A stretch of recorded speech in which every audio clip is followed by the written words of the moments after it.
Good evening guys, welcome to study with Sunita channel में। एक बार फिर से स्वागत है स्टडी विद सुनीता चैनल में। गाइस, आज का जो वीडियो है प्रीपोजिशन की क्लास, जो मैं क्लास आपका यूपी टेट सी टेट का जो करवा रही हूँ, जिसमें मैं हिंदी और इंग्लिश की दोनों की क्लास लेती हूँ, ठीक है ना। जिसमें कि आपके इंग्लिश की क्लास में प्रीपोजिशन तक पढ़ाया जा चुका है। प्रीवियस वीडियो में मैं कुछ प्रीपोजिशन पढ़ाई, आज भी मैं आपको प्रीपोजिशन पढ़ा रही हूँ। प्रीपोजिशन की आज लास्ट क्लास है, ठीक है ना। आज जो मैं प्रीपोजिशन पढ़ाऊंगी मीनिंग एक होगी, लेकिन उसका क्या डिफरेंस है और कहाँ यूज होगा उस तरह से बताऊंगी।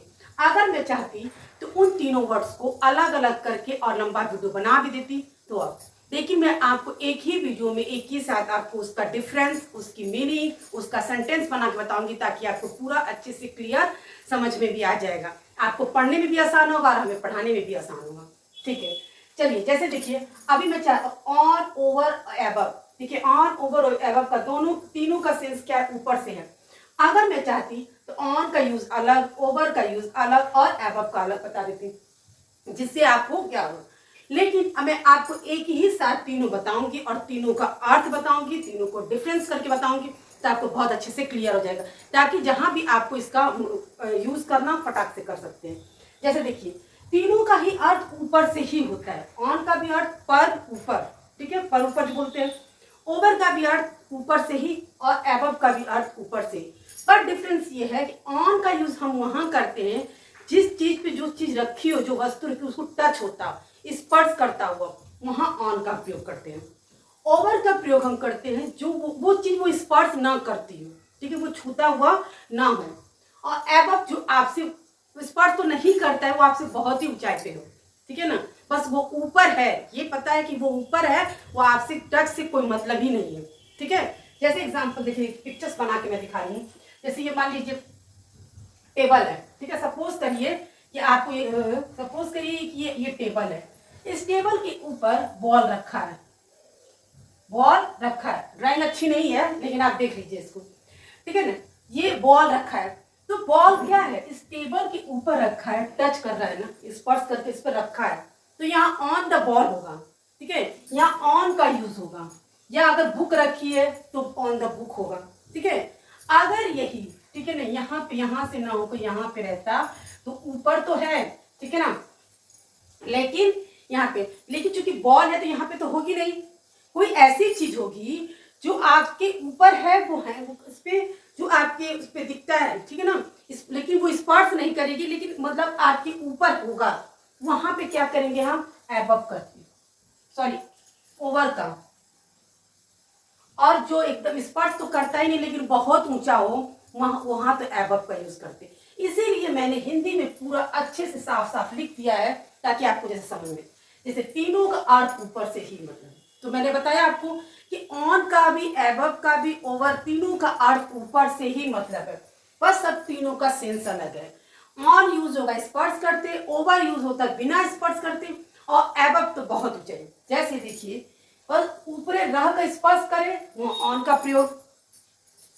जब एक वस्तु दूसरे से ऊपर है लेकिन स्पर्श ना करे, तो ओवर का प्रयोग।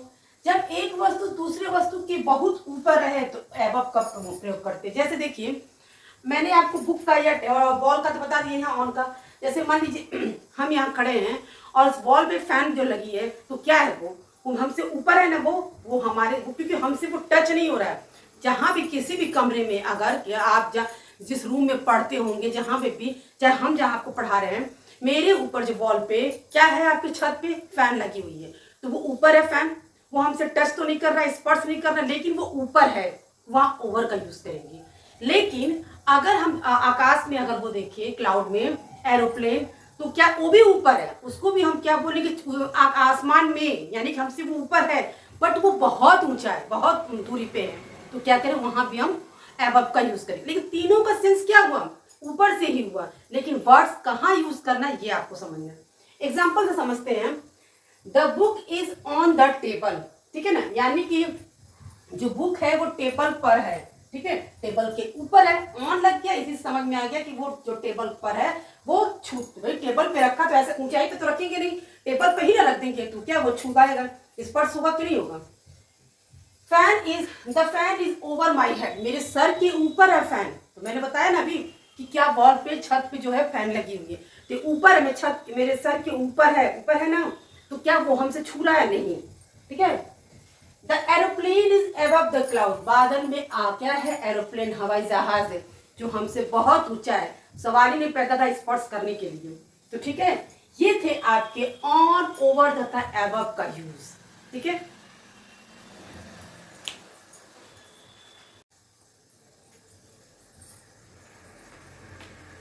चलिए गाइस, अब कुछ और प्रीपोजिशन पढ़ते हैं। इसके पहले हम लोगों ने पढ़ा ऑन, ओवर, अबव। अब पढ़ते हैं विथ, बाई तथा फ्रॉम। अब तीन, जैसे उससे मैंने बताया तीनों का सेंस एक ही था, अर्थ एक ही था, बट सेंटेंस अलग अलग थे और उसके अकॉर्डिंग टू सेंटेंस बनाया गया था। अब हम हैं, इन तीनों का अर्थ से मतलब है। ठीक है ना, इन तीनों का अर्थ जो है से मतलब है। लेकिन विथ का प्रयोग कहाँ करेंगे, बाई का प्रयोग कहाँ करेंगे, फ्रॉम का प्रयोग कहाँ करेंगे, हम ये देखना है। तो आपको तीनों वर्ड्स का मीनिंग क्या निकला? सेंस, सॉरी से। ठीक है ना। अब इसको देखो, विद का प्रयोग हम वहां करते हैं जो जहां कोई औजार या कोई उपकरण, कोई सामान के साथ हम काम करते हैं, करने वाला जो सब्जेक्ट होता है उसके को हम विद का प्रयोग करते हैं। ठीक है ना। बाय का प्रयोग वहां करते हैं जो सब्जेक्ट, डूअर जो करने वाला होता है, ठीक है ना, उसको वहां पे हम बाय का प्रयोग करते हैं। और फ्रॉम का प्रयोग देखिए, जुदाई का भाव यानी कि अलग होने का भाव, सेपरेशन का जहां भाव होगा वहां पे हम फ्रॉम का प्रयोग करते हैं।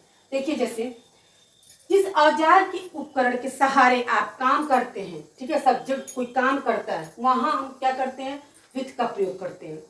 फिर बाय का प्रयोग कहाँ करते हैं? या तो कोई सब्जेक्ट होगा, मनुष्य हो गया, ठीक है ना, व्यक्ति हो गया, या एब्स्ट्रैक्ट नाउन होगा। यानी कि एब्स्ट्रैक्ट नाउन क्या? भाववाचक। यानी कि कोई व्यक्ति होगा, ठीक है, काम करने वाला, या एब्स्ट्रैक्ट नाउन होगा, वहां हम बाय का प्रयोग करते हैं। ठीक है। जहां जुदाई का भाव, अलग, जुदाई मतलब अलग का भाव, सेपरेशन जिसको इंग्लिश में होगा, वहां पे हम फ्रॉम का प्रयोग करते हैं। एग्जाम्पल से समझते हैं। देखिए, आई राइट विथ ए पेन, हम किस किस उपकरण से लिखते हैं? पेन से। ठीक है ना, जो हम पेन से लिखते हैं यही हमारा टूल हो गया, यही मेरा पेन क्या हो गया? उपकरण हो गया। इसीलिए हमने उस चीज के पहले क्या लिखा? विथ लिखा। जैसा कि बताया भी गया है, आप उस उपकरण के साथ विथ का हम प्रयोग करते हैं। यानी कि जो लिखने वाला जो है, ये क्या है? पेन है, ये उपकरण तो है, ये टूल्स तो ही है जिससे हम काम कर रहे हैं। तो करने वाला आई है, तो यानी कि जो सब्जेक्ट है, जिस उपकरण से काम करेगा, जिस टूल से काम करेगा, तो उसका मतलब से हम विथ का प्रयोग। केवल विथ का अर्थ साथ से नहीं होता, विथ का अर्थ से का है। ठीक है ना। अब है by. A letter was written by Mohan. ठीक है ना, जो लेटर जो है लिखा गया है, किसके द्वारा लिखा गया है? मोहन के द्वारा। ठीक है ना। तो यहाँ पे क्या है? या तो लिखने वाला कौन होगा? मनुष्य होगा, या तो एब्स्ट्रैक्ट नाउन होगा। तो ये लिखने वाला कौन है? कोई व्यक्ति है, ठीक है ना, प्रॉपर नाउन है। तो यहाँ पे क्या हो जाएगा? बाय के। यानी कि बाय का यूज हम वहां करेंगे जो काम करने वाला जो होगा वो नाउन होगा, प्रॉपर नाउन होगा, या कोई व्यक्ति होगा, ठीक है ना, या एब्स्ट्रैक्ट नाउन होगा, वहां हम बाय का यूज करते हैं। The mango fell from the tree. ठीक है, जो आम है वो पेड़ से गिरा। तो आम जो पेड़ से गिरा है वो क्या हुआ? उसे जुदाई हुआ ना, अलग, सेपरेट हुआ। इसीलिए यहाँ पे हम क्या इसका यूज करेंगे? फ्रॉम का। मतलब क्या है? आम पेड़ से गिरा, तो यहाँ पे से क्या और क्या? तो पेड़ से गिरा, इसीलिए हम फ्रॉम का यूज करेंगे। जैसे देखिए, विथ का भी अर्थ से, बाय का अर्थ भी से, और फ्रॉम का भी से। ठीक है ना। इस विथ का प्रयोग किसी उपकरण या कोई सामान, कोई औजार के लिए करते, उसके पहले करते हैं, लेकिन करने वाला सब्जेक्ट होगा। ठीक है, जो सब्जेक्ट करना, तो जाहिर सी बात है जो कोई भी काम हम करेंगे तो कोई सब्जेक्ट ही करेगा, वो खुद से तो होगा नहीं, कोई सब्जेक्ट ही करेगा। बाय का यूज, ठीक है ना, ये बाय का यूज कहाँ करते हैं? कोई वो होगा, व्यक्ति होगा, ठीक है, कोई मनुष्य होगा, या एब्स्ट्रैक्ट नाउन। ठीक है। और फ्रॉम का प्रयोग किसी सेपरेशन यानी कि अलग, जुदाई होने के, जैसे ये विथ का प्रयोग किसी उपकरण के पहले करते हैं, उपकरण के साथ, तो करने वाला सब्जेक्ट होता है लेकिन उपकरण के पहले करते हैं। बाय क्या होता है? कोई मनुष्य होता है या कोई एब्स्ट्रैक्ट नाउन होता है।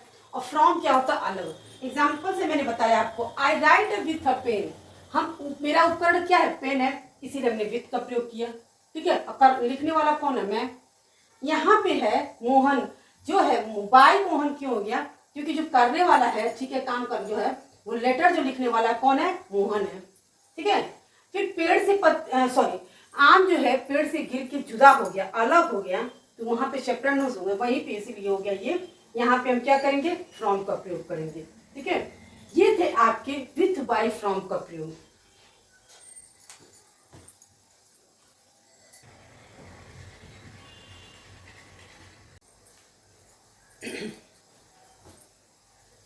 चलिए कुछ और भी आपको प्रीपोजिशन बताते जो बहुत ही इम्पोर्टेंस है। ये तो देखिए, जैसे अभी तक मैंने 3-3 का सेट करके आपको बताया है, ठीक है ना। अभी तक मैं आपको 6 बताई हूँ 3-3 का सेट करके। तो तरह से अब देखिए है लास्ट है आपका सिंस फॉर फ्रॉम, ठीक है ना। क्या है आपका वर्ड, सिंस फॉर फ्रॉम, जो ये है, ठीक है। इन तीनों का अर्थ भी होता है क्या, से, ठीक है ना। इन तीनों का अर्थ भी, जैसे अभी तक मैंने बताया तीनों का अर्थ से, इन तीनों का अर्थ भी होता है से, ठीक है। इसका सिंस का प्रयोग पॉइंट ऑफ टाइम यानी कि निश्चित समय के लिए होता है। फॉर का यूज क्या, पीरियड ऑफ टाइम, ठीक है ना, अवधि के लिए, ड्यूरेशन बताने के लिए।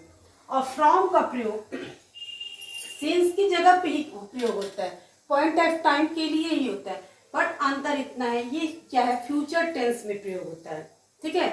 देखिए सिंस और फॉर ये फ्यूचर में नहीं यूज होता है, ठीक है। सिंस और फॉर का यूज फ्यूचर में नहीं होता है, और सिंस की जगह पे हम फ्रॉम का यूज फ्यूचर में करते हैं।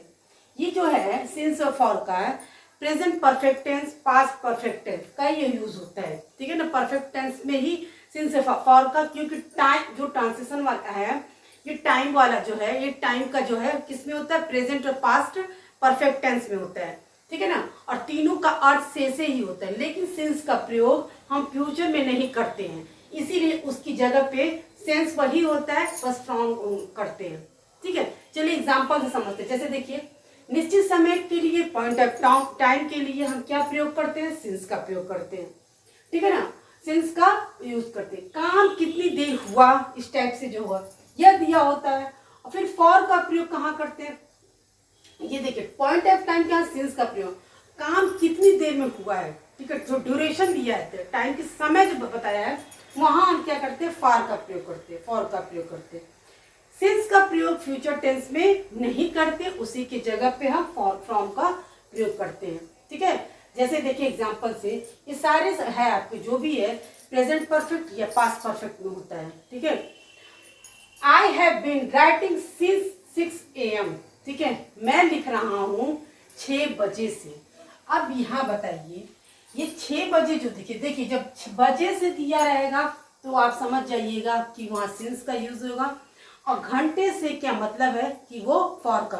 अब इसका डिफरेंस हम बता दें, 6 बजे से एक्यूरेट टाइम आपको पता है कि 6 बजे से लिख रहे हैं हम, पर 6 घंटे से लिख रहा है तो वो पीरियड ऑफ टाइम हो गया, मतलब 6 घंटे से इतना टाइम बता दिया, 6 घंटे से लिख रहा है, ड्यूरेशन बता दिया गया, इसलिए हम फॉर का प्रयोग कर रहे हैं, ठीक है ना। तो यहाँ पे क्या है, ये देखिए ये प्रेजेंट परफेक्ट टेंस है, ये पास्ट में भी बन सकता है, ठीक है। तो ये प्रेजेंट परफेक्ट टेंस का है, तो इसमें सिंस का मतलब 6 बजे से लिख रही है, एक्यूरेट टाइम एकदम निश्चित टाइम से मैं 6 बजे से लिख रहा हूँ, ठीक है ना, ये हो गया। और यहाँ पे हो गया I have been writing for 6 hours, इसका मतलब मैं 6 घंटे से लगातार 6 घंटे से लिख रहा हूँ, तो यानी कि ये ड्यूरेशन यहाँ बता दिया गया। तो यहाँ हो गया 6 घंटे से लिखने का मतलब यहाँ पे टाइम ऑफ पीरियड हो गया, तो यहाँ पे ड्यूरेशन बता दिया गया, इसलिए यहाँ पे क्या हो गया, फॉर का यूज हो गया। और यहाँ पे हम 6 बजे से लिख रहा था, जैसे मैं अभी 5 बजे से पढ़ाना शुरू करूँ तो क्या करेंगे, सिंस 5 o'clock या सिंस 5 AM जो PM, क्योंकि मैं 5 बजे से पढ़ाना स्टार्ट किए तो मैं ऐसे बोलूँगी। बट मैं 5 घंटे से पढ़ा रही हूँ, सॉरी 5 घंटे से पढ़ा रही हूँ, तो क्या होगा, for 5 hours.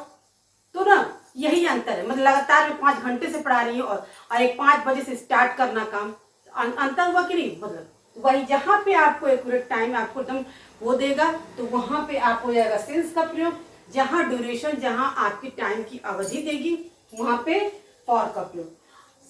Same to same time of point of time के लिए हम सिंस का जो यूज करते हैं, लेकिन पॉइंट ऑफ टाइम ही रहेगा, लेकिन फ्यूचर की जहां बात होगी वहां फ्रॉम का प्रयोग करेंगे। जैसे देखिए, he will start his business from next month, वो अपना बिजनेस जो स्टार्ट करेगा नेक्स्ट मंथ, ठीक है ना। तो जो कि सिंस वाली जो बात आती है ना, वो पास्ट की बात हो जाती है। पॉइंट ऑफ टाइम की बात है पास्ट में, जैसे मैं 6 बजे से लिख, तो जहां तक बात है मैं 6 बजे से लिख रहा हूँ, बोलते नहीं 6 बजे से लिखता हूँ ना, तो मतलब ये हो जाता है कि पास्ट, मतलब सेंस जो निकलता है पास्ट की बनता।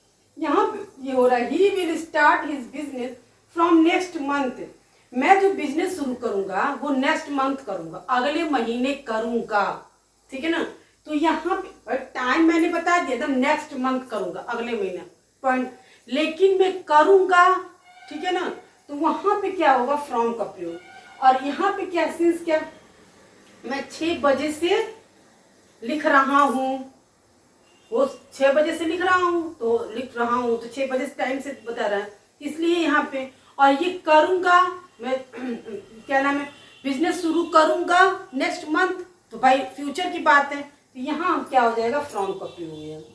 देखिए बस यही अंतर है कि सिंस का यूज और फॉर का यूज हम प्रेजेंट और पास्ट परफेक्ट टेंस में करते हैं, फ्रॉम का यूज हम केवल फ्यूचर परफेक्ट टेंस में करते हैं, ठीक है ना। ये भी पॉइंट ऑफ टाइम है, ठीक है, और ये भी टाइम पॉइंट ऑफ टाइम है, ठीक है ना। ये दोनों ही समय निश्चित समय के लिए होता है, एकदम निश्चित समय के लिए होता है।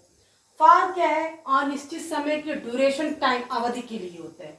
जितना क्लियर हो गया आपको, इसीलिए मैंने लिख दिया है पूरा। वही चीज है, 6 बजे से जब बात होगी तो देखिए 6 बजे से एकदम क्लियर बात है, तो वहां से 6 घंटे से, यानी कि टाइम एकदम बता, इतना बड़ा लंबा टाइम बता दिया गया, तो यहाँ हो गया फॉर।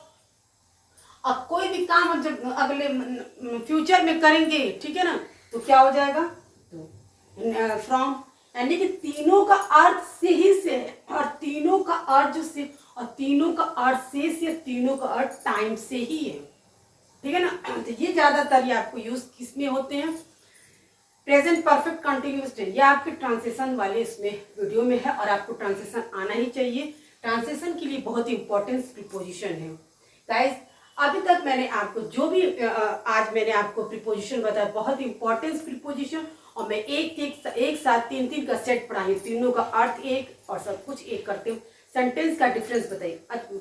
उम्मीद करती हूँ कि ये वीडियो आपको बहुत पसंद आया होगा, और प्लीज मेरे चैनल को सब्सक्राइब कीजिए। मिलते हैं नेक्स्ट वीडियो में।